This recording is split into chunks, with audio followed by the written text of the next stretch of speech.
आप chapter 9 circle exercise 9.3 class 9 का example 2 होगा, मोस्ट इम्पोर्टेंट है।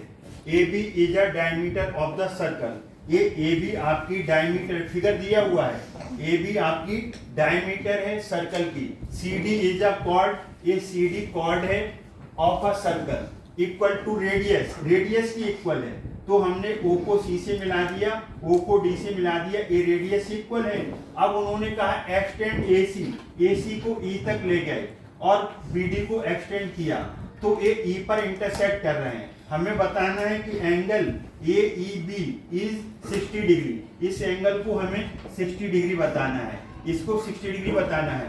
अब आपने क्या कर दिया, ओ सी ओ डी ज्वाइन कर दिए। तो यहाँ पर एक चीज लिखना चाहूँ तो यहाँ लिख दीजिए, प्रूफ में ए बी है, यहाँ पर कंस्ट्रक्शन करनी पड़ेगी। कंस्ट्रक्शन में एक चीज आपको लिखनी पड़ेगी, ज्वाइन क्या, एक सी बी भी ज्वाइन करेंगे। सी बी, ये सी बी ज्वाइन हो गया, ओ सी ओ डी हो गया, ओ सी ओ डी।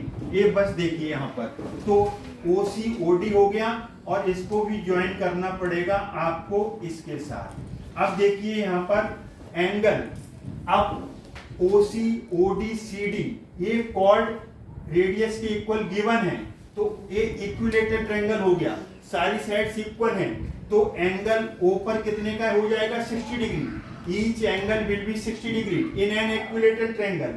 अब ये यहाँ 60 आ गया आपका। जरा ध्यान से देखेंगे, आप सी डी को पकड़िए, सी डी कहाँ पर मिल रहा है, सेंटर पर मिल रहा है ओ पर, और यही सी डी कहाँ मिल रहा है, यही सी डी बी पर मिल रहा है। तो ये वाला एंगल जो सी बी डी एंगल है, सी बी डी एंगल है, वो हाफ आएगा किसका, एंगल सीओडी का। सीओडी का हाफ आएगा, एंगल सीओडी का हाफ मतलब 60 का हाफ आएगा, मतलब 30 डिग्री आएगा।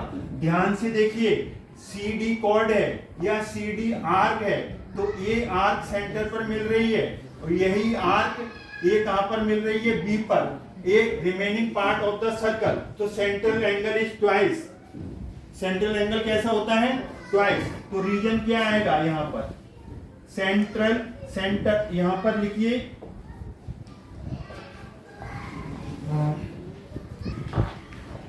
Angle CBD is equal to half of COD, 60 का हाफ 30, COD 60 है। Reason central angle is twice than the angle inscribed on the remaining part of the circle. Remaining part B पर बन रहा है, ये CBD 30 डिग्री का आ गया। अब देखिए यहाँ पर ये वाला angle, angle ACB, since angle ACB is equal to 90 degree, angle in the semi circle, angle in the semi circle is 90 degree. ध्यान से देखिए आप, ये ए बी डायमीटर है और ए बी कहां पर मिल रहा है, सर्कल पर, तो ये एंगल कितने का आएगा, 90 डिग्री का।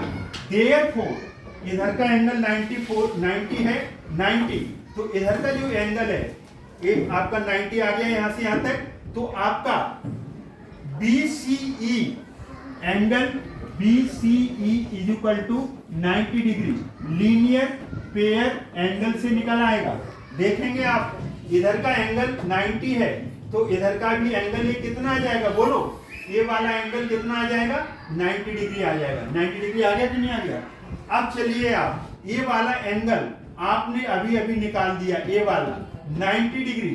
अब आ जाओ इन आ ट्रायंगल, कौन सा ट्रायंगल, CBE में आ जाइए। अब इसमें एंगल C लो और एंगल B लो, एंगल E लो, ये तीनों एंगल कंसीडर करो, ये 180 डिग्री आएगा bye angle sum property of a triangle. अब C का कौन सा पार्ट, ये 90 इधर का, और B कितना आया था अभी अभी जस्ट 30, और ये कितना है एंगल E, और ये कितना आपका आया 180 डिग्री, 180 डिग्री आ गया। अब यहाँ पर 90 और 30 120, और एंगल ये कौन सा है आपका E, angle E is equal to 180 degree. ये आपका 180 डिग्री है। Angle E equal to 180 minus 120, ये कितना आएगा? E का फुल नेम लिख दो, E का full name AEB, angle AEB equal to 60 degree, hence proved. ये मोस्ट इंपोर्टेंट एग्जाम्पल है, क्योंकि इसमें थोड़ा दिमाग ज्यादा खर्च होता है। तो पहले हमने क्या किया, पहले हमने एंगल O निकाल लिया COD 60 डिग्री, क्यों? Each angle of an equilateral triangle. अब हमने CD को पकड़ा, central angle CBD remaining part पर बन रहा है, तो इसका हाफ होगा 30 डिग्री। ये एंगल ACB 90 डिग्री, तो लीनियर पेयर से BCE भी 90 डिग्री आ गया। तो ट्रायंगल ECB में दो एंगल आ गए, 90 प्लस 30 120, तो 180 में से 120 माइनस करोगे तो ये एंगल आपका 60 डिग्री प्रूव हो गया, हैंस प्रूव। अगर आपको ये वीडियो अच्छा लगता है तो लाइक करें, शेयर करें, चैनल को सब्सक्राइब करना। Thanks God.